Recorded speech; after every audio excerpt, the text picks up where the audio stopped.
প্রথমেই ধন্যবাদ জানাচ্ছি দর্শকবৃন্দকে এত কষ্ট করে মধ্যরাতে আমাদেরকে ওয়েলকাম করার জন্য এবং ধন্যবাদ জানাচ্ছি আমাদের প্রেসিডেন্ট এবং আমাদের কিরণ ম্যাডাম এত কষ্ট করে আমাদেরকে এত সুন্দর করে স্বাগতম এবং সংবর্ধনা দেওয়ার জন্য।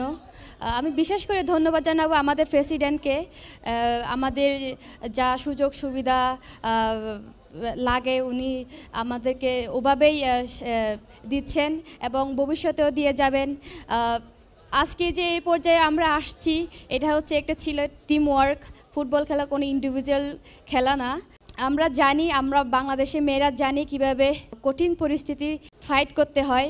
তো আপনারা আমাদের উপর বিশ্বাস রাখবেন। আমরা আপনাদেরকে নিরাশ করব না। আমরা শুধু এশিয়া না, আমরা বিশ্ব মঞ্চে বাংলাদেশকে নিয়ে যেতে চাই। আপনাদেরকে ধন্যবাদ জানিয়ে আমার বক্তব্য শেষ করছি। ধন্যবাদ।